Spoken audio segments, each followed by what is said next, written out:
an intent to this heaven slice of that nature. Rap this kid, though. Dice and woes alike. Love the pride. Look at her vibes. What's the meaning of life? One subjective paradise. Christian and leads. Most reflected. Often mirrors a pinpoint. Bringing fears to air. Craving the rain. Killing the flame. Close to she draws near. Stay there. Remove your underwear. Shove it somewhere over there. In paradise. We know our purpose.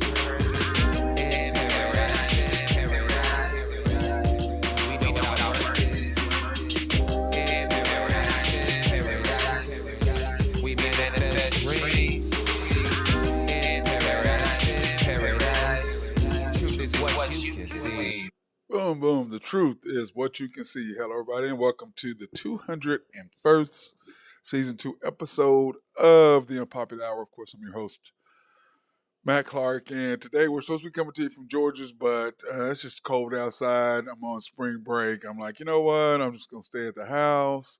Got the Thunder, of course, game tonight, so I was like, you know what? I'm just going to stay at the house and chill, order in some DoorDash, and just chill at the hacienda today. That's kind of what my plan was, is to get ready for tonight, Thunder game tonight.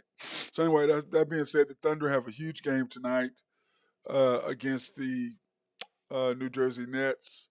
The Nets are 39-29. The Thunder, of course, are 33-35, winners of 2 straight. And remember, we've won, 3 straight since SGA's gotten back, or 4 straight, whatever, 4 out of 5 since SGA's gotten back. So I'm really excited about that. The Thunder are 1.5-point favorites, and the over-under is 232.5. And then I think we're going to get Drew Hinthorn of HuskerDrewPicks.com on today. Of course, we missed him yesterday because he was recovering from Kansas City, having a great time with our boy Chad. So those two together, they were trying to get me to come down, but that's why I'm glad I didn't go, because I already know that it was going to be a fun time, but yet I'm just too old and my body does not recover. But anyway, so we should hopefully have Drew Hinthorn of HuskerDrewPicks.com to talk about the Thunder game and then the other picks. He's picked several picks. And remember, the NCAA March Madness starts tonight for the play-in games, and Drew has a couple of those. But so anyway, that being said, the Thunder, huge game tonight. We're 33-35, and it's just a log jam in the NBA West. I mean, it's just the Western Conference. It's just, an absolutely log jam. Look, the Thunder, because didn't play yesterday, so the Thunder are now tied with the Lakers, Pelicans, and we were 9th yesterday, and we're 11th today. It's just amazing how things switch around. Depends on who loses, who wins up in front of us. Who drops and who doesn't, depending on who you lost to and who you won to when you tied, because it goes to the tiebreaker of games played together, and then who did you beat and who did you lose to. So anyway, when you look at this, there's a huge game tonight between the Lakers and the Pelicans.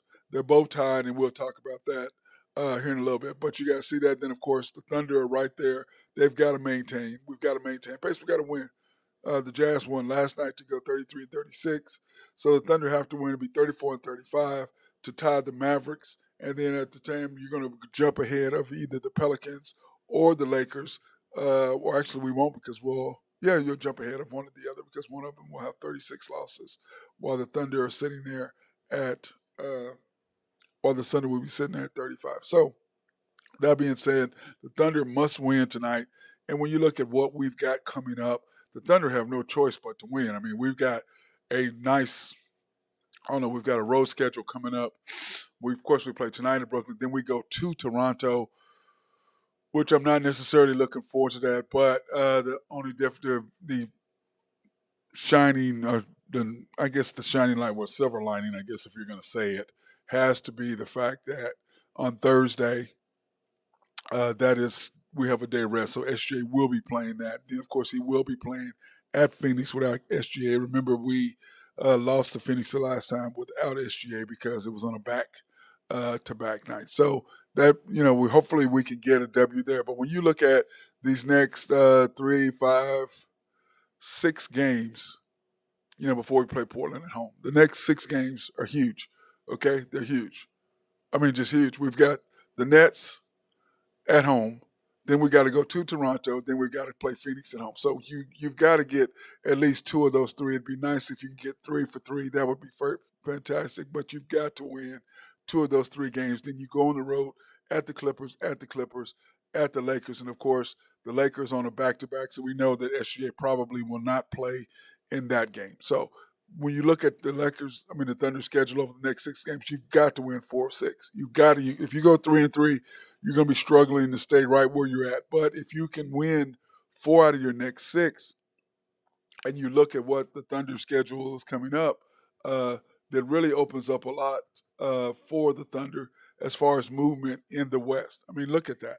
You're tied with these teams, and depending on who they play. But like I said, the Lakers and the Pelicans, they're going to play tonight, so you know that you're going to jump one spot automatically because one of those teams is going to lose.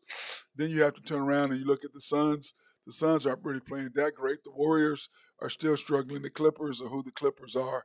And then you got the T-Wolves in there, barely above 500. So you're really, if you go 4 and 6, you can really move up and make a huge statement as far as where you're going to stand in the West. But a lot of that's going to depend on who the coach plays. Does he continue to play Lindy Waters and all them and Sarge a bunch of minutes, or does he be smart like most good NBA coaches and go, look, I've got my 5 starters. This is playoff basketball, guys. If you want to make the playoffs, it's tight. This is playoff basketball. You're juggling for position. So to me, I'm going to play my 5 starters, which is SGA, Josh, and J-Dub, the 3-headed monster that we have. Then you got Dort, J-Will. Those guys are all playing 30-plus minutes, period. They're playing 30-plus minutes. And J. Will is not necessarily a shot blocker, but because he leads the NBA in charges, coming to the basket, that's just like blocking a shot. It's even better because if you block a shot and it goes out of bounds, the team retains the basketball. But if you create a charge, we get the ball. And it also makes teams think twice when he's in the game taking charges.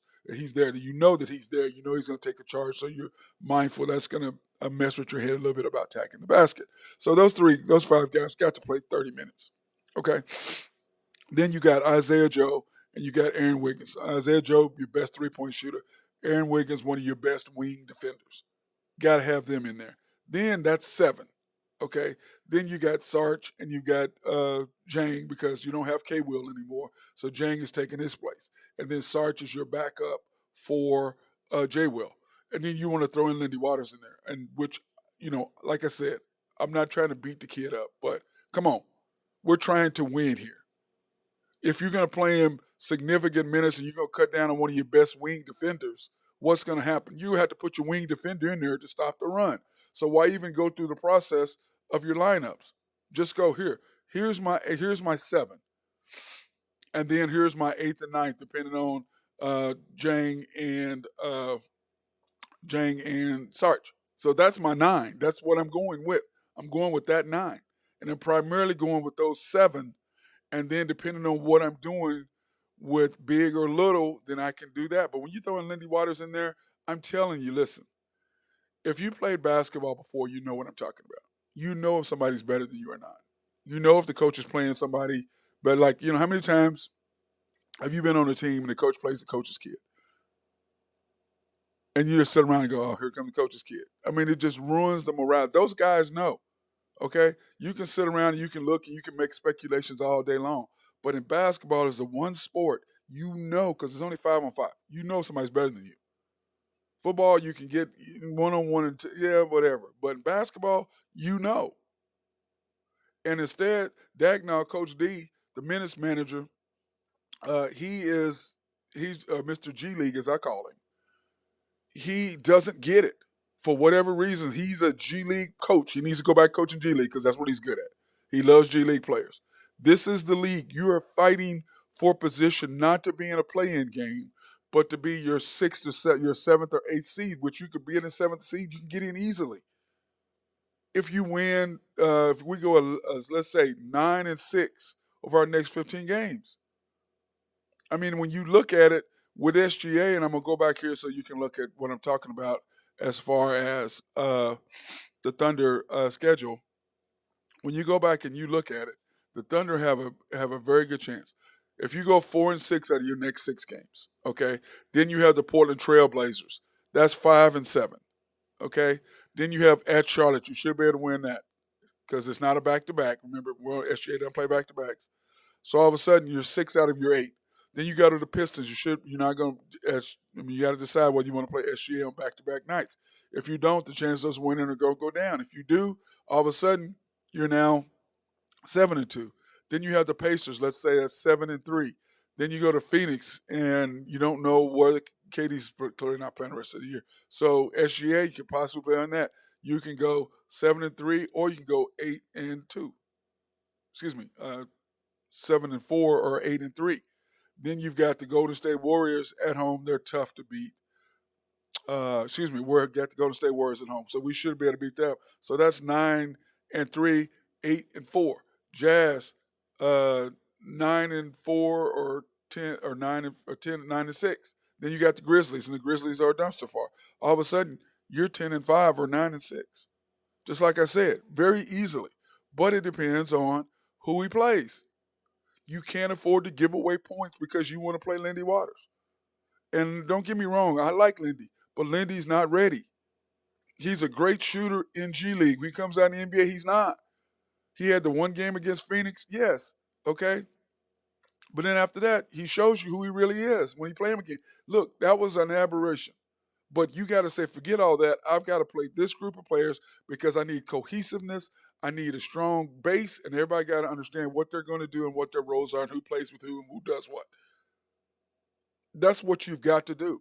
You can't get rid of one of your one wing players because you hope Lenny Waters is going to knock down some threes. It screws you up, chemistry and everything else. And those players know he shouldn't be playing. They're not dumb.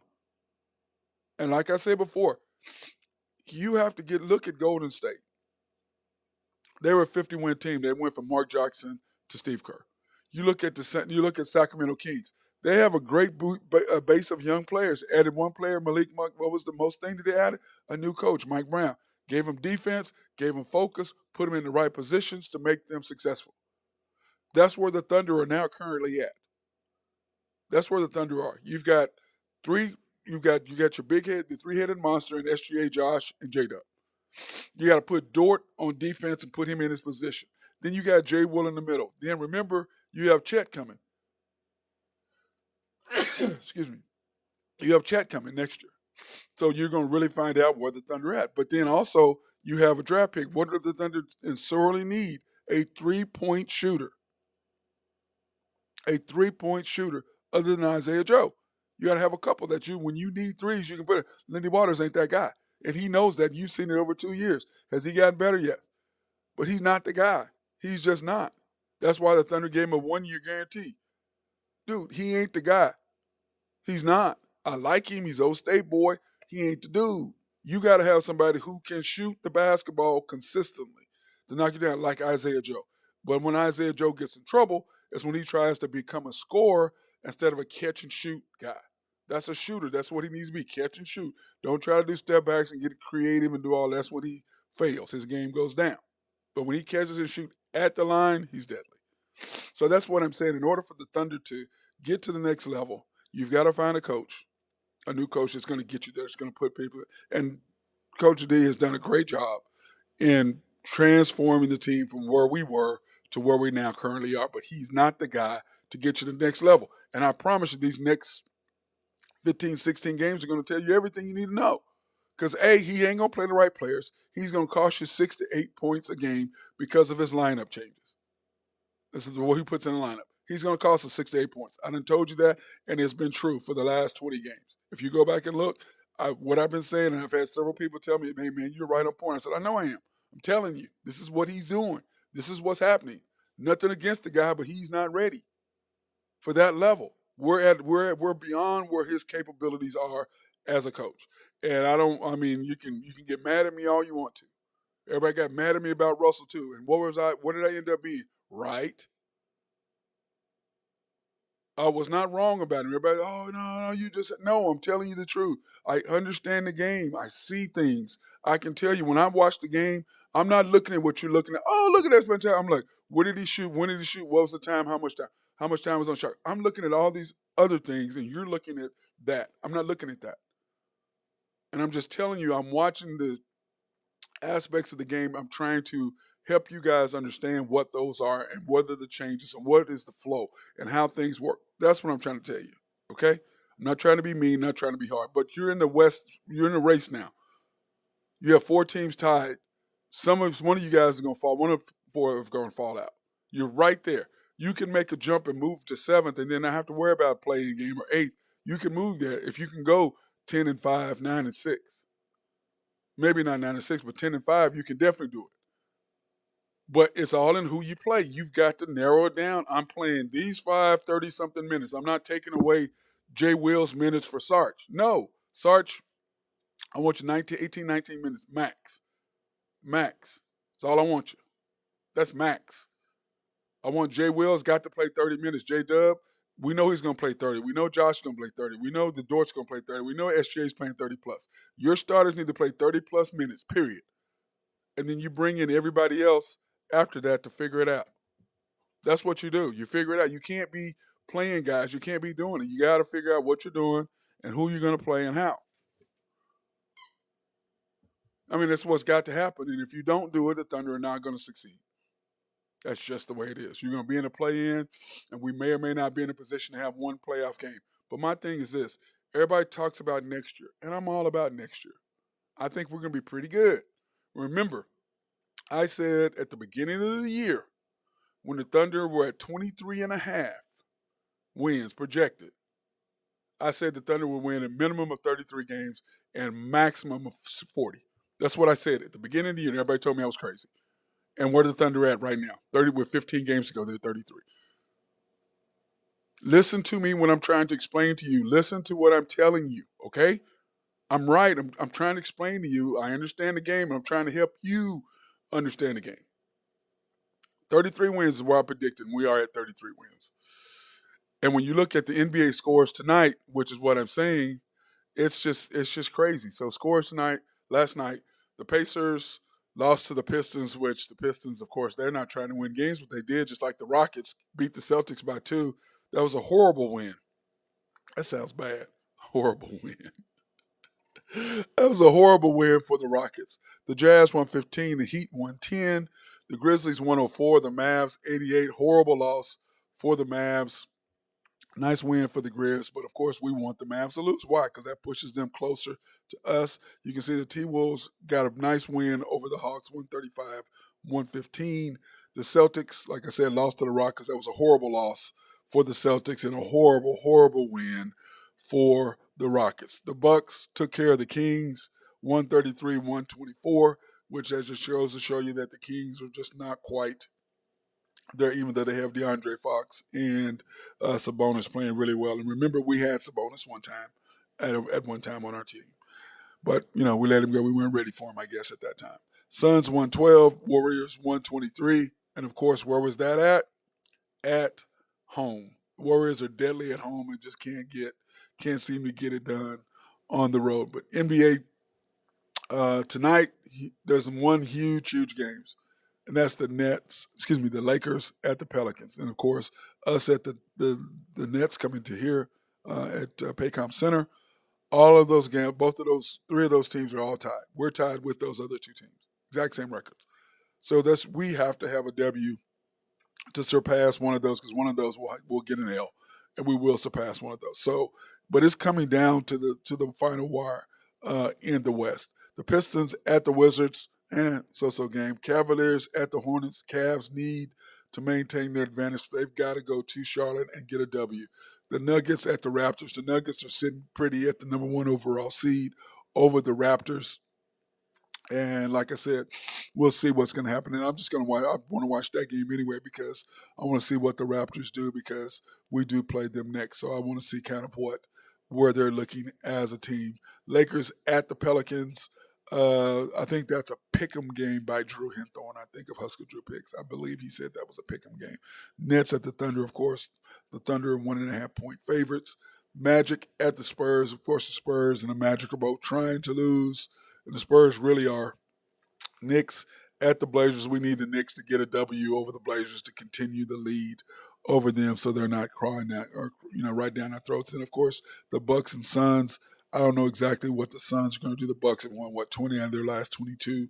They are insanely good and putting pressure on everybody at this point. But anyway, there's some crazy. I mean, that's when you look at all the things that are happening and all the things that are going on. Uh, the West is just right there, and the Thunder are right there. Okay, and hey, everybody, come out tonight and support the Thunder. These guys need your support. They need the crowd behind them because you don't understand when a young team, even with a veteran team, but especially a younger team, when you're young, you get that crowd yelling and screaming for you. It makes a huge difference as far as how well you perform because you might get in one of those lulls. Because I forget what game it was. Was it Golden State or whatever game? The Thunder were struggling, and the crowd just goes crazy, and we make a couple plays. The crowd gets into it, then we go on a run. And it happens over and over and over. You don't understand how important you are as a fan and your loudness and what you give to a team, what you can give to a team like ours that is young. That's the youngest team in the league. In the NBA news, Ja Morant is going to miss his fifth straight game with no timetable for his return. Now, he has entered a counseling program in Florida. And hey, get better, young man. Get better. I mean, he could possibly be the next face of the NBA. And for him to put himself in this situation is just immaturity. But you gotta remember, he's only 23. Do you remember how stupid you were at 23?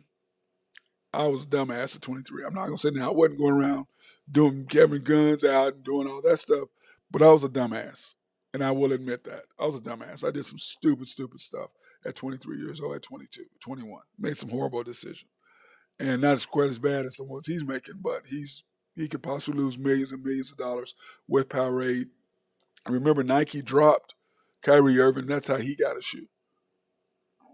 And now you turn around and you could possibly lose your shoe deal as well. Because if you don't think these big corporations, when you do something stupid, that's a reflection on them as well. So they've really got to pay attention to who they have representing them out front. So Ja, come on, get better, young man. Get better. I want to see you become the young man that you possibly can be. But once again, that's on his father. You need to be his dad, not his friend or not his boy. Not his boys and boy, but boys and his homie. You can't do that. And that's one thing like I praise Rayford Young about handling Trey. He's his friend and all that, but first and foremost, he is his dad. So I take my hat off to him. So, but speaking of that, let's look at our sponsors and want to thank them for right now. Collaborative Logic and my guy, Russell Williford, and all the things that he does there and takes care of us, making sure we are up and running. And when I do idiotic, stupid stuff, he's there to get my back to make sure we are up and running again. So if you have any needs for any computers or software to make custom software to make your office run smoother, he is the dude they are the guys for that, as well as if you need a website design, they can do that for you. They designed our website at www.mcsportsnetwork.com, and we're getting ready to add some more and do some more stuff to our website as well. SRB and my guy Mark Long, if you have any engineering, surveying, or planning, he is the guy, to talk to. He is awesome, and so is his engineering firm. Oak Grove Trucking and my guy Jose Vieiro, if you have any needs for a bunch of rocks moved and some dirt, he does have the dump truck to get that done. Greg and Max Nafee, always supporting me in everything I do, supporting me as far as taking care of the kids or just making sure that we have sponsors for the show. So I appreciate them. And then last and not least is YNB, family owned and operated since 1912. They are the bank that makes things happen. They're an equal housing lender, a member of the FDIC, and you can pre-qualify online at www.ynbok.com. That's www.ynbok.com. Or, since they are a personal bank, you can go into the main bank at 401 Elm to see Joe Horn, Nathan Taylor, or Carson Wright. They love to come in and see you. Or you can go into the other locations.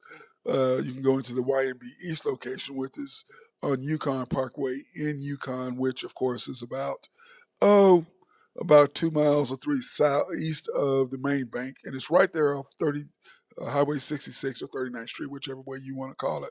They're in Yukon and right off the Parkway, right there on the corner. You can't miss it on that would be the southwest corner.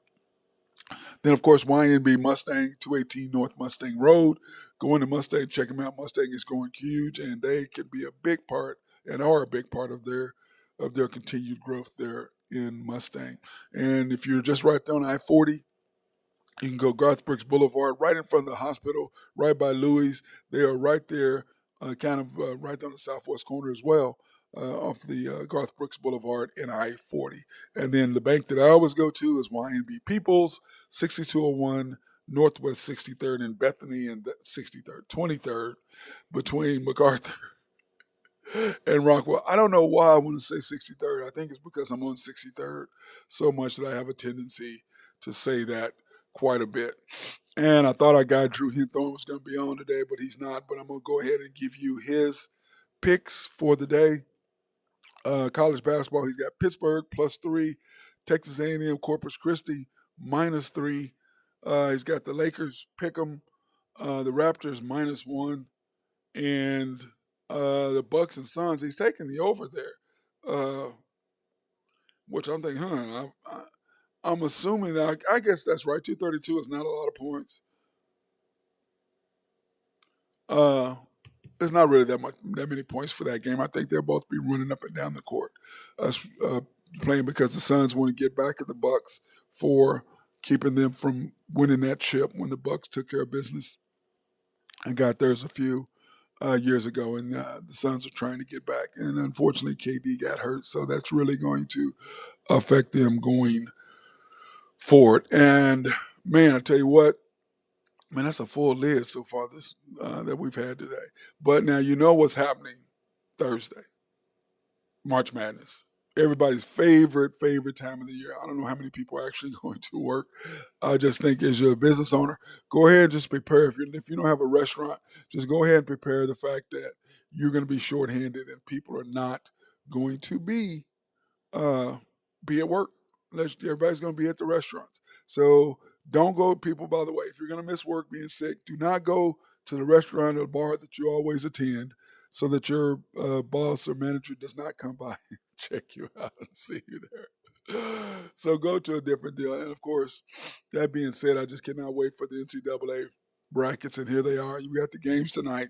And you can see that Drew Hinthorn has already picked a couple of games. You got Texas A&M and Southeast Missouri State. Texas A&M 23-10, that's Texas A&M Corpus Christi, 23-10. Southeast Missouri State at 19-15, which is why I thought that the Oklahoma State Cowboys would get in. Then of course he did pick Texas A&M -3 as what he's got in that game, and then of course Pittsburgh hosting Mississippi State, and he's got Pittsburgh at the advantage of +3. So Mississippi State is the favorite in that game. And then the other side of the bracket, you've got Texas Southern at FDU and Arizona State at Nevada. So those games are tonight now. I won't be watching those today and tomorrow simply because I will be watching the Thunder game tonight at the Thunderdome. That's where I will be at Paycom. So I will not be able to watch those games today. And I look at it, and you got Houston as the number 1 overall seed, and then you got Kansas on both of them at the bottom of the bracket, so they would meet in the Final Four. So if you have it, you got Houston against Kansas in one Final Four, and then you've got Alabama versus Purdue in the other. And then, of course, we're going to give my breakdown tomorrow on Wednesday. I'm going to give the breakdown of my bracket and who I think is going to win. And I do believe that Alabama's playing well. Miller, he is on a mission right now because the young man almost lost his life because of his buddy, and that surely did not even register on John Morant's radar at all, clearly, because he went out brandishing a gun after what happened to Miller, and he could have lost his whole life and career at 18 years old. It would have been over, and this kid would have been in prison instead of having a possibility to play in the NBA. So hopefully he's learned his lesson. But anyway, that's going to be good. But anyway, I'm going to do my whole bracket and stuff probably tomorrow or tonight. I kind of go over it, get it together. I've already done part of it, so we shall see how right I am. And then, of course, in the women's bracket, man, I tell you what, South Carolina looks really, really good. They're undefeated. And, of course, They're trying to join an elite group of people, teams who have won back to back undefeated. Of course, I think UConn has done it, 6 or 8 times or something stupid. Tennessee's done it a couple times as well as Texas. They did it. So it's just going to be interesting to see what happens with that group. But I'm excited about the women's deal. And then you can see that the playing games, of course, you're looking at those, and I'm excited about just to see what's going to happen. And the main thing is that starts tomorrow because remember the women play Wednesday. Are they playing Wednesday, Friday, or is it third? Yes, Wednesday, Friday because the men play Thursday, Saturday, Friday, Sunday, and then they switch off next week, and the women will go opposite of the men. It's kind of how that it works. But so anyway, I'm excited about that. And man, if you haven't watched, I mean, I don't necessarily watch women's basketball that much. I have been to a couple of OSU girls games. And of course, my Brian Van, his daughter plays for OU. So, I kind of cheer for them a little bit, and I cheer for OU when they don't play OSU. Other than that, I do not cheer for them whenever they play OSU. But when they don't play OSU, I want them to win because I don't want there to be any excuses. But you got all the good stuff coming up on Thursday, and I will be watching the game. I'm not sure where I will, but I know exactly where. I'm going to be watching the games. So I don't know if we'll be on Thursday and Friday with the Unpopular Hour. Now, of course, the Thunder play at night, so I'm not sure how we're going to do that as well because the Thunder have those big games. In fact, let me pull up the Thunder schedule so I'll know. I'll tell you. The Thunder schedule on Thursday night is at Toronto. Man, depending on who's playing that night, probably try to watch that game as well as the Thunder game too. Man, that's going to be tough watching NCAA, but it's going to kind of depend. Then, of course, on Sunday, we play at Phoenix at 3:30 in the afternoon. So, I'll probably, man, I tell you what, doing after the storm, I'm just gonna have to get back to you on that. I don't know if we're actually gonna do that. I know that we probably will not be doing the Unpopular Hour on Thursday and Friday this week simply because everybody's gonna be watching basketball. Nobody's gonna be watching us. Okay, so I'm not sure exactly what I'm gonna do there, but I'll talk to my guy Drew Hinton of HuskerDrewPicks.com and Ben Dillman, High Stick Harry, and then we'll kind of go from there. So in NFL news, man, we've got a bunch.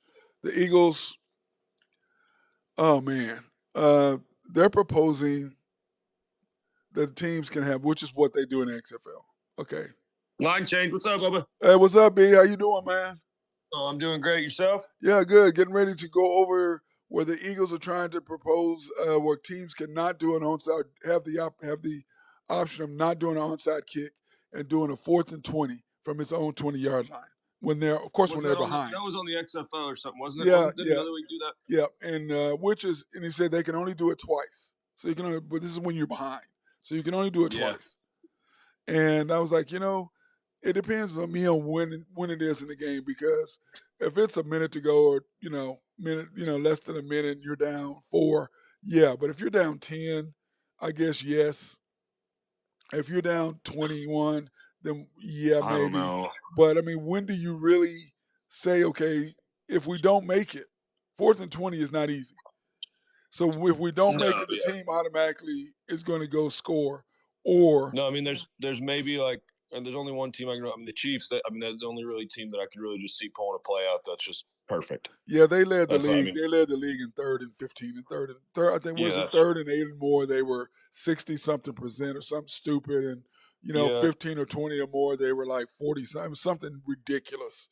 What they were. Yeah, I know like the kickoffs and the punts are where they say like that's where most guys take the most like injuries to the head. So I know they're trying to take them out of the game kind of fully, over the next. They're trying to phase them out as much as they can. Yeah. Well, but I think a lot of this has to do with the Eagles when they came and they tied the Chiefs. Okay, and they had to give the Chiefs the ball back. Yeah. I think that's what they were trying. They wanted rather have had the ball at their on 20 going 4th and 20. I'm like, okay, if you're stupid enough and the score is tied. And you're down, your score is tied, and you're going to go 4th and 20 against the Chiefs and give Mahomes a 20-yard field. That's ludicrous. Ooh. That's ludicrous. Yeah, Yeah, that's a weird. I don't know how I feel about that one. I'm on the fence about that. Well, I'm not on the fence at all. I'm not giving Mahomes a 20-yard field when the score is tied with 4 minutes to go. I'm going to take a Well, chance on no, my number one it'd defense. be at his own 20, so he'd have an 80-yard field, and it'd be No, no, no, fourth no, and no, no, 20. no, no, no, no, no. 4th and 20, your own 20. Yeah. So like if you're kicking off the ball instead of Kicking it off, you're at your own 20 for 4th and 20. So you would give Mahomes a 20-yard deal. Yeah. I get what you're saying now. Sorry, I had you mixed up. Yeah, no, it wouldn't be the other way around. Yeah, no. Yeah. That's crazy. Yeah, and why not? I don't like that. I like the onside kicks when they go through. Those are amazing. Yeah, but I mean the chances of making them are slim and none. Well, yeah, I agree. They made all the rules to where you can't do it now. Yeah, and it's hard. But at the same time, though, I mean 4th and 20. If I'm down, okay, what difference is if I'm down 10? And there's 2 minutes to go. Yeah, I mean, why not take a chance? You know what I'm saying? I'm down. Exactly. Yeah. But if it's 50 seconds or less and I'm down and it's 4th and 20 and I get a chance to get a first down and keep the ball, yes, I'll see that. But I'm not giving certain people, it's got to be a deal where it's less than a minute or less than 2 minutes. Anything other than that, depending on who I'm playing to, Ben. Yeah, definitely. Yeah. You know what I'm saying? But, I'm looking at the Eagles. Why would you worry about that? You had the number one defense, supposedly, even though Patrick Mahomes went 13 to 14, and one of them was a throwaway. So I'm not sure if I want to give him the ball. So I guess I could kind of see that. I mean, you're taking a gamble, but yeah, it just seems, I don't know. Yeah, I don't either. I hope they deny that. Yeah, I don't know how that works. And then, of course, Lamar Jackson came on and tweeted that. He says, talking about everybody says he wants $200 million guaranteed. He goes, 133 million with 3 years guaranteed. And he goes, who needs an agent? Laugh out loud. And I'm like, no. He said he turned it down. Yeah, but no. What they're saying is what he forgets. He would get 133 million signing bonus. Okay. At time when he signed his name, he gets 133 million. Yeah, he get it all. Right. Then they're gonna pay you for your first year, so that's automatically guaranteed. They're not gonna not give you your money for the first year, so that's 45 million. Well, because he's already tagged, so really he'd make 30. 173. Yeah. Well, no, because if he signs a contract, that tag goes away. You see what I'm saying? Oh, it does? Yeah, it would be the tag would go away, so it'd been 133 million at the time he signed his name. That's right. I heard about that. And then the 1 year, and then his first year, whatever they're going to pay him salary wise. Okay, yeah. So then that would knock off 2 of the years, and they'd knock off 2 of his years, so that's over 200 million guaranteed dollars. But he's saying that seems like a pretty decent deal to me. And remember, the most anybody got, that's Russell Wilson and Kyler Murray. They got $175 million guaranteed deals. They only got 103 at time of signing. He's getting 133. Yeah, right away. Right away. Take this. Take it. Take it. You get 133 million guaranteed right off the top as soon as you sign your name. We're cutting you a check for 133 million. Then you're going to go ahead and get your first year, so we're giving you that. And I'm what is he talking about? So what he's saying is they're giving him 133 million at the time of signing his name, and then the other 2 years are not guaranteed. Yeah, he said that was the last deal that he got, and he turned it down. And I'm like, okay, first of all, the first year you play, like I just said, that's 45 million minimum. Okay, so you're at 178, right? You're at 178 million after this year. So you've already topped what Kyler and any of them have gotten guaranteed money. You've already topped them after 1 year. Everyone but Deshaun. Right. And then if you go ahead and play, you're gonna make it to the contract the team the next year. That's another 48 whatever million. So now you've gone past or up to Deshaun. So I'm confused on what their mentality. I mean, what are you talking about? I don't understand. Yeah. I don't understand what he's. It's almost like you're kind of playing a game at this point. Right, because he wants to fully guarantee and you've missed how many games? And that was right there. That's what they were going to offer. Yeah. But but like I'm trying to explain to him, or what I'm saying is, dude, you're getting 133 as soon as you sign your name. And the first year, so you're right at 178 first year. Already, that's more than any of them are guaranteed off the bat. Then, if you're betting on yourself, you don't get hurt, you're getting the next year, which is another probably 50 million. So that puts you at 230 million right there. And Deshaun's got what, 232? Then your shoe deals and your clothing deals and all that crap, and you're up at 250. Yeah, I don't. So, bro, you need an agent. Okay, what do you think about the Cowboys? They re-signed their safety, Donovan Wilson. 3 years, $24 million, 13 guaranteed though. Yeah, I did like that deal. I mean, I felt like he kind of held that core together, and I think the Tony Pollard restructuring his deal, I think that freed up a little bit of cash for him as well to help get that deal done. But I did like that. I thought that was a good one. Yep, yeah, I did too. And then the Falcons agreed to sign Tyler Heineke to a deal up to worth $20 million. Yep, I saw that, and they also got Jesse Bates, the safety, who's outstanding. Outstanding. Yeah, so they got both of those guys. So I do like the moves they've been making, and then I think they also traded for Jonnu Smith from the New England Patriots. Now, what that says to me is they don't want Lamar. Lamar is.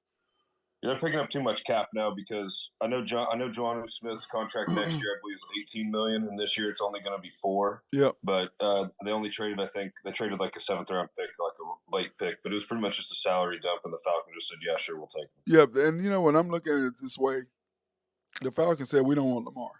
That's what they said. They're set on drafting a quarterback this year because they're like, we're just going to use that quarterback, contract, and that's why, and we're just going to say, screw it, we're taking our name out of the hat. Yeah, that's exactly what they did. That's exactly what they did, and that's when I look at it, I'm going, dude, Lamar, you haven't. The problem with him is, dude, you haven't been healthy, and you play. What did they say today? He's played one January game in 2 years. Yes, that's not. And you want a fully guaranteed contract? No team. I mean, you're not. Why would I give you all that money? You're not playing at the most important time of the year. You're not there. No, I'm not doing that. Yeah. Chargers signed Eric Hendricks, another defensive player, but they're willing to let Austin Eckler go. I'm like, Chargers, what are y'all doing? Yeah, they're letting him, I guess, try and find a trade or at least a trade partner or something. I guess, like, see who's interested, and then they're telling them to contact the team. But I mean, I don't know why you let him go, but if sometimes like it is good for a culture. If somebody doesn't want to be there, just let them go. Because it's better to get rid of them than to keep them and piss them off. Because there must be something internal that we don't know. It's got to be money or something. No, it's money. It's money. But my deal is this: is that why would you not get another weapon for your quarterback? Yeah, Justin Herbert. Why would you not get another weapon? You got another defensive player. They don't really. Your defense was pretty stellar as it was, but hey, they're pretty good. They just throw the ball. They get rid of the ball too much. I don't like the way they play offense. No, well, they're going to change that now that they've got the Dallas offensive coordinator. So they should be better. They should be better. But you're just signing defensive players. I'm like, bro, you need offensive talent. You need to have as many wide receivers. The reason why you lost last year because your boys went down wide receiver wise, and he had nowhere to Herbert had no one to throw to. Why would you not do what the Chiefs do? The Chiefs add wide receivers after wide receivers after wide receivers. And what happened? They just go, they go find the fastest people they can. And it paid off for them. I mean, what did Marcus Kemp make? Marcus was what? He had 1, 2 catches or 3 catches all year, and arguably one of his biggest for a first down in the championship game. I mean, dude, go get you some wide receivers. Now, Aaron Rodgers, dude, wow. he wants OBJ, Allen Lazard. Who doesn't? Who doesn't want OBJ? No, OBJ, Allen Lazard, Mercedes Lewis, and he wants Randall Cobb. He wants the Jets to go get all Randall Cobb and Mercedes Lewis will go pretty much wherever Aaron goes. Pretty much, I can almost guarantee that. And the Raiders are looking to get Mercedes Lewis right now. Yeah, and I can see them going somewhere else. But if Aaron comes back before they sign anywhere else, they're going to go with him if they can. And then Allen Lazard, I think that's kind of just that's got to be like he's a backup, dude. He's a backup. Yeah, he's not better than what the Jets have. He's familiar with him as well. But the OBJ thing, I don't think that'll work. Like, I don't know if OBJ wants $20 million, Ben. I know that's not going to happen. Not going to happen. Nobody's paying you $20 million. The only way to do that would be if you're a team with not very much salary cap, just to give them like a massive signing bonus and then just throw a little bit on the cap and call it good. Remember that your signing bonus goes towards the cap. Yeah. So, because like the then you reconstruct somebody else's contract and then you can just pay it out and then that's not on the cap. Yeah, like when the Chiefs, exactly. So you just pay somebody else off, get it taken care of. Yeah, it's like when the Chiefs signed that offensive lineman. What they said, all that money. No, his salary is like 1.8 million or something stupid, and then they're prorating it over the next 4 years. So Yeah, really, exactly. Yeah. See, that's what you'd have to do to you'd get have to do OBJ. that. You have to do Yes, something like that. but LBJ is not going to do that. He Yeah, wants no, I don't think so either. maximum money. He wants and he wants to stay in LA. And the Chargers are like, no, we're not interested. The Rams clearly don't want you. So Yeah. where does that leave you? Why Oh, would you I go? don't think he doesn't want to go back to the Rams. Nobody does. That place is a dumpster fire. And why go to the Jets? I mean, to the Giants. That quarterback can't get you the ball. And I'm like, why? Yeah. To me, it's like, why would you not go to Kansas City? You're on the other side of Travis Kelce. You're fast. You can run medium routes. Why would you not go to Kansas City for 1 year deal, sign it? Then everybody's like, oh, look at him. He's back, yeah. Look at Juju Smith-Schuster. I mean, he's a free agent, I believe. Yeah, he's a free agent. But I'm just saying, is playing with Mahomes and doing what he did, he's resurrected his career. Yep. So why would you not resurrect his career? So why would you not do that? And then, of course, the Giants finalizing the trade for Darren Waller. I mean, they are giving him tons and tons of people to deal with. I think they're getting like a third-round pick. Yep, third-round pick. Yep, for Waller. And then I know they re-signed restructured or re-signed Sterling Shepard. So I know he's going to be back next year. I saw that too. 1.8 or 1.3 million. Or something small. Yeah, but it's just good to keep guys that are familiar. But you know what, though, Ben, I look at that like the Giants. It's like you're giving Daniel Jones as many weapons as he possibly can have. Don't you agree? Yep, you need to. Yep, you got to just keep, especially like us, just guys that he knows. So like if you keep on giving big targets he doesn't like throwing the ball very deep. I mean, it's not really his strong suit. I wouldn't say. No, it's really so. Not. So I mean, him. I think a guy like Darren Waller. I mean, Darren Waller's I think he's third in the NFL in the last 3 seasons in receiving yards. He's above Kittle. He's only behind Mark Andrews and Jason Kelce. So, I mean, that's pretty good company right there. You mean Travis? So, if you can get him the ball. You mean Travis? Yeah. Oh, Travis. Yeah. I was thinking about Jason Kelce. He re-signed up in Philly. So with the Eagles. Yeah. Yep. And then I saw the Eagles also propose that players can wear number 0 now. They just proposed it, but I don't know. Yeah, they're not doing that. I mean, well, I guess somebody can. I think whenever people start retiring, when you start retiring enough numbers, I think then you can't. I think that they might have to at some point. Yeah, but how many has the Eagles retired? Oh, I don't know. I'm just saying, just in general. I know, but I'm saying the Eagles. How many numbers can y'all really retire? Yeah. Like, how many numbers do the Yankees have retired? Like, I have no idea. Like, not very many. Correct. You don't think so? No. The only ones that retired are the ones out there in the field. They retired. What is it? 2, 3, 4, 5, 7, that's a lot. 10. I want to say they retired like 7 or 8. Okay, so here I got number 1, number 2, number 3, number 4, number 5, number 6, number 7, number 8. Number 8 was retired twice. I don't know how that happens. Number 9 was Greg 10, Nettles and somebody else. Yogi 15, Berra. 16, Yogi Berra. 15, 16, 20, 21, 23, 32, 37, 42. They have a lot. Yeah, but how many Yankees all retired. They have so many. Oh, no major league franchise boasts more. Yeah, okay. They have a crap ton of retired numbers. Yeah, that's crazy. But Ben, how many numbers are there? 21 numbers. But Ben, how many numbers are there? There's 99 numbers. I'm saying that's 21 numbers. That's so many. Yeah, but I would imagine you can have 0 in baseball. Yeah, it's Yogi Berra and Bill Dickey were the number 8s. Yeah. Oh, Bill Dickey was the other one. Okay, I know Yogi was one of them, and then Mickey Mantle was 7. I know Mickey Mantle was 7. Derek's 2. Yeah, Joe Torre's 6. Roger Maris was 9. Dude, but 2, 3, and 4. God dang. Oh, I know. That's dang. 2, Billy 3, and 4. 1, Derek Jeter 2, Babe Ruth 3, Lou Gehrig 4, Joe DiMaggio 5. But I'm just saying 2, 3, 4, and 5. That's then 7. I don't know who was 6, but 7. I mean, you got Murderers Row. That was. I mean, all those, I mean Ben. I mean Jeter. Legends. You got Jeter, Ruth, Gary, Mantle, and who was 5? DiMaggio. DiMaggio 5. Yeah, DiMaggio was 5. Yogi Berra was 8. But dang, man. Yeah, then even Roger Maris 9. Yeah, but they needed a 6 is what they needed. Let's see. I know that's retired. Let's see. 6 is Joe Torre for being manager. Yeah. He took the only number in the single digits. Right. That's it. What a prick. What a prick. He won them championships, man. crazy. Leave him alone, man. He won them championships, dog. Leave him alone.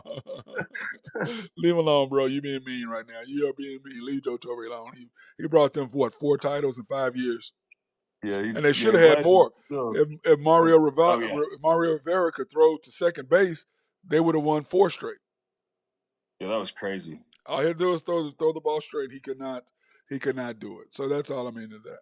Now, dude, in hockey, we're getting down to the deal. By the way, congratulations on your Bruins being the first team to get to 50 wins faster than anybody in history of the NHL. By the way, congratulations on the Bruins and that feat. Yes, That's crazy. No, that is crazy, dude. You know what I'm saying, man? That's good stuff. I mean, that's the league's been around for 100 years. So I mean, that's good stuff. That's really good stuff because Bobby Orr's team couldn't do that. Nope. And they were really good. But of course, there wasn't as many teams, dude. No, definitely. You know, not to me, having a lot of teams dilutes the league. Like in the NBA, to me, NBA is not as good because you got a bunch of players who shouldn't be playing, who wouldn't be playing in the league if it wasn't for that. Yeah, that's what they've actually proposed extending the NHL season another 4 games. They've talked about it a little bit. It's on the NHLPA stuff like board next year. How do you feel about that? The players don't really care. They said if they just give them, they need a higher cap. It's going to go up, I think, 3 or 4 million this upcoming year, which is great for the league. You know, that's awesome. If for how small it is and everything, that's good for us. So that's another great player on any team. Just about 4 million will get you a second, third line player, pretty good. You can. So you're okay with it? Salaries. So you're okay with it? Yeah, and then I'd be okay with it if it's done the right way. I think they'd have to take out preseason all the way. Maybe just have 1 game, but they have like a 4 to 6 game preseason sometimes, and that's kind of. Take out half of them, play 2. Yeah, and then maybe you just don't even have your core guys even play, and maybe you have like just your bottom guys like just fighting for the last few spots because it is taxing on the body, and they play the same amount of games and almost less days in the NBA. So that's pretty crazy that they do that, and a lot of these guys play almost all 82 if you can. So if you're adding 4, the players would like it because they could make a little bit more money. But they would ask for something in return, like extended maybe like Christmas break or, if they could play in the Olympics, different things like that. So it'll be like a trading piece. So if they want something done, they'll have to give up something. So, but I don't know. That's kind of a tough one. I know that they've also talked about even adding another team or 2 over the next 5 to 10 years, but I don't think that'll happen anytime soon, but we'll see. Yeah, I agree. Okay. But that would put the league up over 32 teams. That's a lot of teams, because they already have 32. Yeah, the talent level's there, but just that's a lot of teams, man. Yeah, 34 was what they were looking at. That's a lot of teams, man. Yeah. Now NHL scores: the Sabres beat the Leafs 4-3 last night. Yep, too little, too late for the Sabres. They have only, I think, about 16 games left, but they'd have to go on a hell of a streak here. But it was a good win. That was a good game. Both these teams were really physical last night, so it was good to watch. The Avalanche beat the Canadiens. Yep, it was 8-4, so it was point night for both teams, if you want to call it that. The Avalanche started out the games. They scored 6 goals on 15 shots, so that team's starting to hum. All the engines are going there. Those boys are getting healthy, so look out for them. Yep, and the Stars beat the Kraken 5-2. Yep, your boy Otter, another strong performance in net there. That's 3 wins in a row for the Stars. Good time to get hot right for these play. They got about 15 games left, I believe, so they need to get hot and stay hot coming out of the playoffs. Yeah, I agree with that. And then, of course, in games, man, we got a full slate of games tonight, though. I was looking, I was like, God dang. What's today, Tuesday? Isn't there always a lot on Tuesday, though? There's always a lot on Tuesdays and usually Thursdays. Yeah, because tonight there's always a ton on Saturday. Yeah, we have the Canadian. Well, who's going to be watching Saturday is March Madness. I don't think anybody's going to be watching any sports. Nobody will be watching this Saturday, but they usually get all the matinee games during the Saturday. Like they usually have 5 or 6 during the day, so usually you can watch and they don't compete with they don't try to compete with like college. Yeah, because that makes no sense to try to compete with college. Yeah. You got the Canadians and the Penguins tonight at 6. Yeah, this game is going to be a little bit tricky. I know the Pens, they're heavy odds here, but the Habs have dropped 7 in a row. So like you think at some point they're going to win. At some given point the Canadians have to win, but I do like the Penguins here today. Okay, then you have the Lightning at the Devils. Yep, this is going to be like a big battle tonight. Both these teams are playoff teams, both trying to compete to, they're going to both be at least going to the second round, I believe. But the Bolts are big, huge, old. They're a little bit older, a little bit slower, but they control the game with their muscle and like their strength. And the Devils are young and upcoming. I do think this is going to be the game of the night. So if you can watch that one, tune in. Yeah. Then you have the G Knights and the Flyers. Yeah, the G Knights are holding on to dear life for first in the Pacific. So it was a big game for them just because the Flyers are always tough to play at home, and it's going to be a physical battle. They're holding on over the Kings. The G Knights are, so we should see it here. Yep. And then you got the Capitals. Dude, the Rangers, man. They lost again last night or night before last. I'm like, what is the deal? Yep, they're still trying to figure out how to get all those pieces together because they have so many guys now up front. Like they pretty much have like 3 first lines worth of players. Like instead of having like a first, second, third. So like now they're just trying to see where all the pieces can fit, and they can't figure it out. And they don't. They're going to run out of time, but they're going to make the playoffs. So like they're fine there, but they have another just like the rest of the teams. They got about 15 games left, but all this firepower, they got to figure something out. Yeah. Then you have the Jets and the Hurricanes. Yep, the Jets. They still have a 6-point lead in the wild card, so I'm not worried. But they've been playing terrible ever since about the All-Star break. Remember, they were on the Stars' heels about half the season here, and now they're 3-5-2 in their last 10. They keep dropping. I think the Canes will come out on top here because it is at home. So they're going to have 18,000 screaming Caniacs out there, so it should be pretty good. That cracks me up, the Caniacs. That's funny. Yeah. And then you have the Jets and the Hurricanes. Yeah, both these teams are just out of playoff contention. They were both sellers at the deadline, so this is kind of under the who cares mark for me. Oh, I know. I do that a lot in the NBA. Then Yeah. And then of course you have the Red Wings and the Predators. Yep, but that was the one that we just went over. They were both sellers. Both teams are out of playoffs. We didn't just go to the Red Wings and the Predators, did we? Yep. And then now I thought we went over the. Okay, I'm all messed up. Bruins and the Wild. Okay. Yeah. Oh, it's Bruins Blackhawks tonight, but it is. If I'm not mistaken, let me double check. But I thought it was Bruins Blackhawks. Yeah. Bruins Blackhawks tonight. So that one, I did have the Bruins obviously on top here, but if they keep winning, they need to keep winning these games as they're trying to break there's like all-time record for points. They're about 15 shy of that, I believe. So they just need to keep going. But if not, just put your backup in, let the bottom guys play a little bit more, and kind of just let it go. Right. Then you have the Senators at the Oilers. Yep. Home game for the Oilers, so I do like them tonight on the puck line. But the Senators are kind of being pesky. They resemble the Yotes a little bit right now.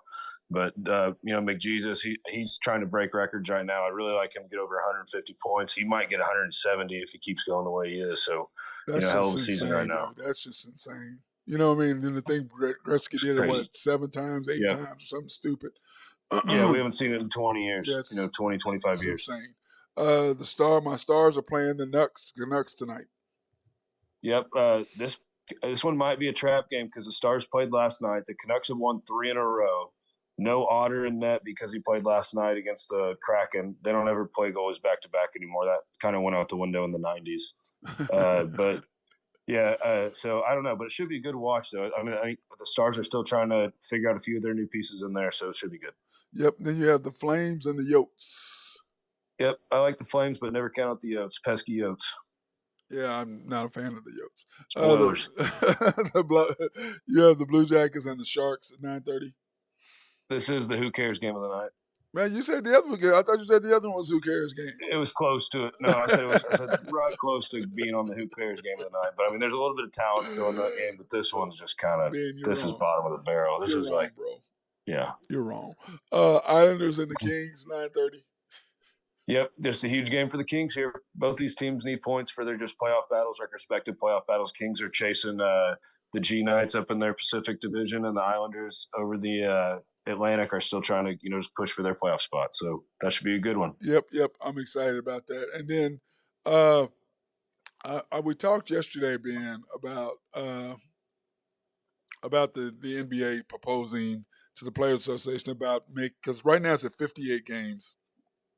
if you want to win the scoring title, you have to play in a minimum of 58 games. Uh-huh. So the players in the NBA both are realizing that this load management's got to go away because now it's getting beyond. It's too obvious. Yeah, it's ridiculous. So yeah, it's one thing resting a guy for 2 games, like over throughout the year. It's another thing resting a guy for 20, 30 games. Like, yeah, it's just. my deal is this: there's a So I difference. get what you're saying. There's a difference between being injured and hurt. Yep, that's what. Yeah, you're never gonna be not hurt. Like when you play college basketball, you're not hurt. Everybody's hurting. You're hurting with something. You like when you play hockey, there's some hurt. You're not gonna be Everybody's healthy. You're hurting on something. Yeah. But I said it should be a minimum of 65 to get an MVP or any kind of award. You got to play at the minimum of 65. I think 58 is just that means that you cannot do nothing for 24 games. That's a lot of games, I think. Yeah, I like 65 is a good number because you do roll your ankle, you do break a finger, you do something, different. You do get sick. Family members do pass away. You do have a kid. Like there's different things that can come up. I think with all of that. So I think 65 is a good number. I think 70 might be a little harsh, obviously, but yeah, I like 65 because because if you're going to get the MVP, right, if you're going to get that, if you can still get the scoring title, I think, in 50 games, good for you. That means the rest of the league was not doing very well. Right. But yeah, if you can, I think MVP and stuff like that, 6 man of the year, things like that, I think all that needs to be at least, I think, like you said, at least 65. Like, you got to be there for most of the games. You have to be playing.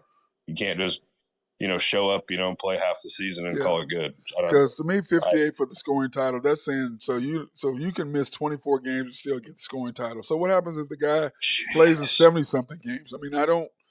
I just think that's not very many. That's roughly 38% of the season. You're missing 40% of the season that you can miss. Yeah, and still win it. I think that's too much. Good. I think that's ridiculous. I think it would be 65. That's 17 games. I agree with that. Yeah, that's 17 games. That means that you are available to play and you deserve that award, especially an MVP or, and it would cut out some of the guys that just have their name in there and, all that stuff for just.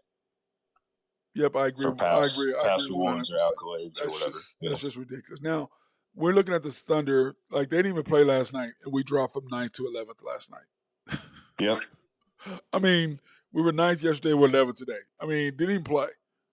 And it just shows you what the NBA is. But I was saying with the Thunder schedule, these last 15 games, they've got to go a minimum of 9-6 to have any kind of chance to be in 8th place. You know what I'm saying? And because I'm like, you got 6 games coming. You got the Brooklyn Nets at home. Then you go to Toronto. Then you have Phoenix at home. So you got to win 2 out of 3 of those games minimum. Then you got to go to the Clippers, and at the Lakers, where SGA is not going to play on back-to-back. And the problem with that is you've got the Lakers and us basically tied. So how can you not? You don't need to play him in the Clippers game. Yeah, go ahead. Yeah, I think you sit SGA that Thursday game, the 23rd of March. Yep. So you give him full. You haven't played the first one, right? Then you give him 3 days off, 4 days off, including that, and then he just traveled by. Yeah, then he played that last game right there against the Lakers. Yeah. Yep. So what you do is you play him Tuesday, and then he's off Wednesday, Thursday. And he plays Friday. Yep, and then he comes back. Yeah, and so he can just rehab and do what he needs to do. Get ready for that Lakers game because to me, we're gonna need a big push after this because a lot of there's a couple back-to-backs in there coming up. Yep, and that's where you're gonna have to make a decision. And part of my thing is I was sitting there looking at it. I'm like, well, you have the Charlotte Hornets, and then you play the Detroit Pistons on back-to-back. You should be able to beat Detroit, but you can't really count on that. You would think you'd be able to beat them without SGA. You would think, right? Yeah, it's at home too. Yeah. And a day where not much. There's no. We're playing them on the road. We play at Charlotte and at Detroit. Then we have the Pacers at home. And that's what I'm saying. And because to me, man, you've got to get to that point where you've got to make a decision because right now, like I've been saying, like he played Lindy Waters all these minutes. I'm like, Lindy Waters is a G League player. He hadn't played with these guys consistently all year. Now you're in the playoff push and you're playing him. What the hell are you doing? They're looking at you like, why is he playing so much? You have one of your best wing defenders, Aaron Wiggins on the bench for a guy who may or may not be able to shoot threes, and he has one game where he's shooting threes. I mean, come on. You need, like I said, Yeah. Ben, my deal is this. You play SGA, Josh, and J-Dub. That's your three-headed monster. Then you have Dort, and then you have J. Will. And J. Will, we don't really have a shot blocker, but him leading the league. Did you know he led the NCAA in charges taken at Arkansas? No, I didn't know that. That's huge. That's huge. Yeah, and he's leading the NBA right now in charges taken, and In he's charges? barely played. So we don't really have a Man. shot blocker, but we do have that, which allows us to get possessions instead of having a shot block. We get a charge, we get the ball back. So Yep. that really takes. That's just as important as a block or It's better. It's more. You get the ball. Yeah, It's just that's like what a I'm saying. steal. Yeah, it's, You get the ball. Yeah. Because sometimes you block a shot, it may go out of bounds. Well, you block the shot, that's great, but they get the ball back. Yeah. So I'm saying you play those five plus Isaiah Joe, who's your best 3-point shooter. Then you got Aaron Wiggins, one of your best wing defenders. So that's 7 right there. Then you have Jang. That's all you really want to be playing. Well, going but into the then playoffs.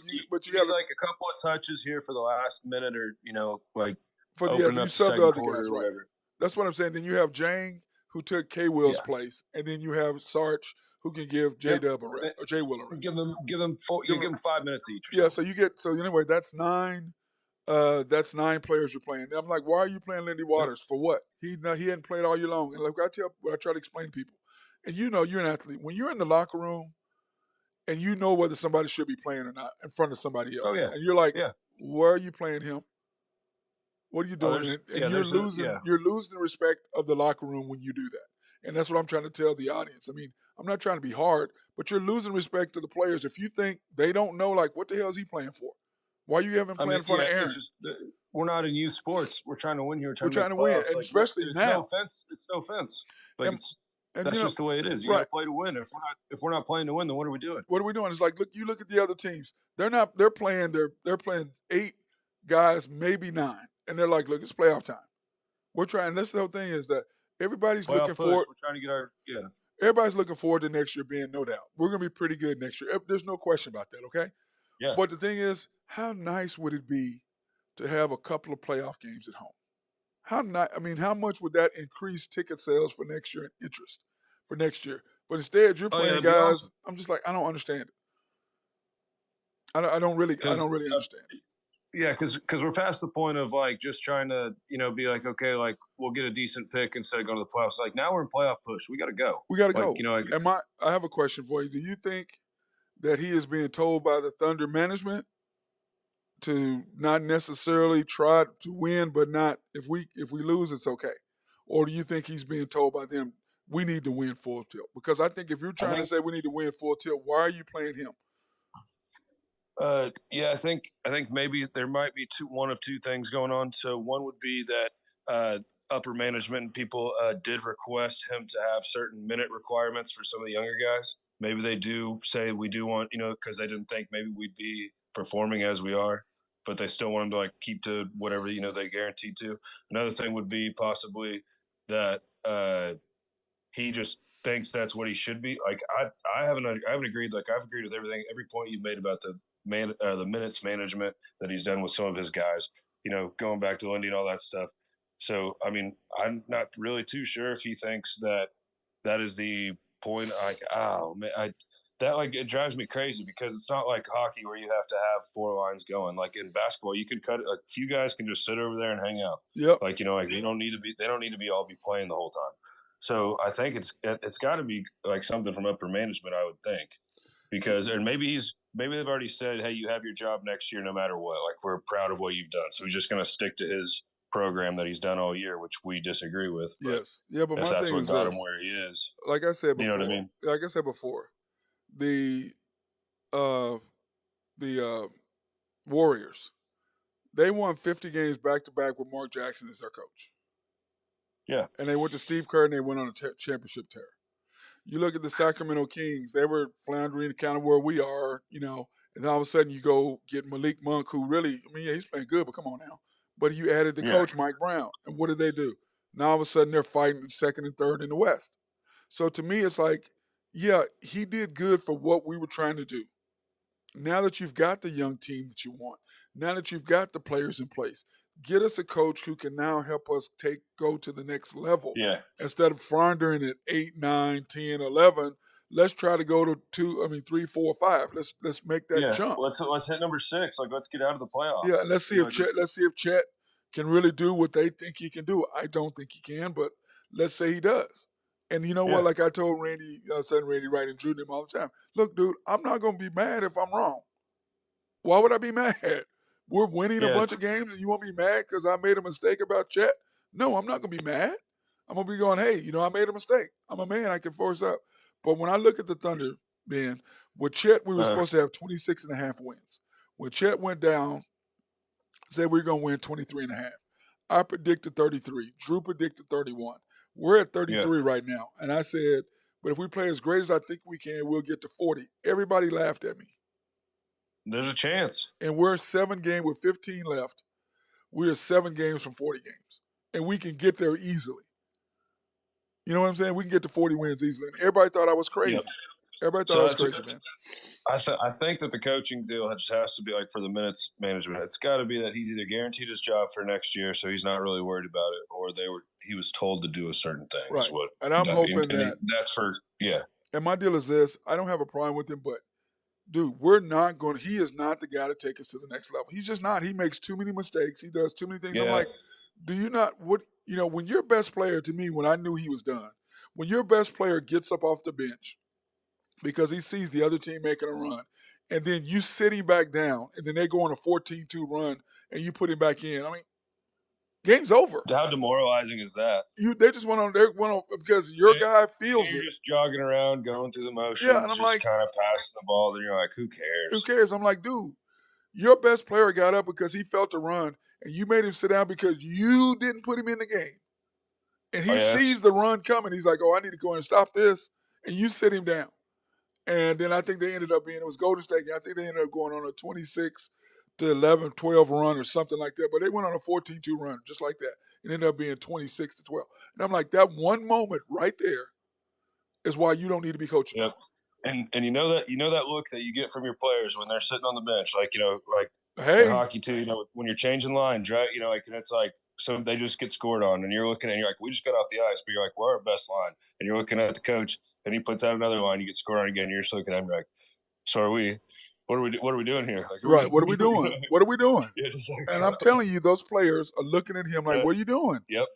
No, I've seen their heads turn when they got guys coming in. The other team's buzzing guys in. They're not. They're going to run against them, and they're just looking over at them. They're just kind of, you're just kind of peeking over, see what the coach is thinking. Yeah, we're stuck with him, and it's just sad. I mean, to me, it's like, look, you have something now. You got a 3-headed monster with Josh Giddey, SGA, and J-Dub. You have a 3-headed monster. You really do, and hopefully Chet can go there. But if you win 40 games without Chet, then Chet should be worth at least, he's the number 2 overall pick. He should be at least worth 5 to 10 wins. At least 5 to 10 wins. So now you should be looking. Go ahead. Yeah, I know we have 2 picks next year. I mean, we have the Clippers and our own. Yeah, so, but the Clippers. Yeah, but look where the Clippers are playing. We're not going to. Well, yeah, but still, I'm saying still 2 extra pieces out of first round. Right. It's supposed. I mean, from what I've been reading, it's supposed to be a decent talent pool next year. Yeah, but Ben, we need shooters and we need an inside presence. That's what we're missing. Yeah, we got 3 second rounders. Yep, but we're missing a shooter. I mean, to me, the guaranteed spots are you got SGA, Dort, Josh, J-Dub, and J. Will. Those are your 5 spots. Yep. To me, I love it. Those are your 5 spots. Great, and they're going to keep building chemistry, and they're going to keep going all year. Excuse me, and Chet. Okay, so that's your 6. Yeah. So Isaiah Joe's played really well. The question is, will he come back and still be able to be protected from the 3-point line? If he is, that's 7. Then you gotta have a wing defender. That's either K. Will or Aaron Wiggins. So you gotta make that decision.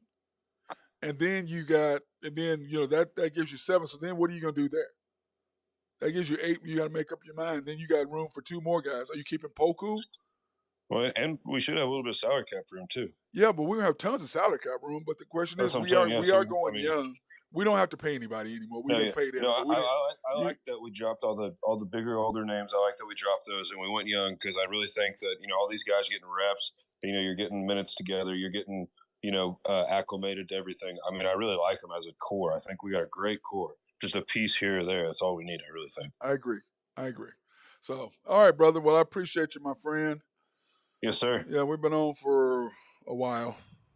Yep, we'll get off here. Yeah, I'm we're gonna go going. cook some dinner. All right, brother. Well, I'll see you. I know I'm gonna see you Friday for Yep, St. I'll be. Patty's Day. Well, no, I won't be there Friday. I'm working Wednesday, Thursday, and then we leave for Boston Friday morning. We're going to Boston for St. Patrick's Day. Oh, y'all. So, that's right. You told me that. Yeah, where they yeah, actually we're gonna dine be the down water there from green. Friday to Monday. So we'll be down there for a decent amount of time. We're gonna have a good time, eat some good Italian food, and go party with the Irish. So. Oh, you're gonna be having a good time then, for sure. Yeah. For sure. So. All right, but, my yep, brother. So I'll be around. So you have a good one, brother. Yeah, Cheers. well, I'll definitely see you. I'll definitely see you Thursday for sure, because I know we're not going to do the show Thursday or Friday, because who the hell's going to be watching? Everybody's going to be watching NCAA. Yep. I mean, let's face it. Nobody's going to be watching the Unpopular Hour. Yep. You know what I mean? So, I'm anyway, with brother. you. All right, I'll talk to you tomorrow. Be safe. All right, have a good one. Cheers, brother. Cheers to you. That was my guy, High Stick Harry, Ben Dillman, giving some insight into the Thunder, into the NFL, and of course, hockey, NHL hockey, and all the different moves that are going on. Appreciate my man. That being said, everybody have a fantastic day. Everybody have a fantastic day out there. Don't do anything I wouldn't do. And do me a favor, go to the Thunder game, to the Nets Thunder game tonight. Watch the Thunder trim on. Let's go. Let's have some big crowds again. And everybody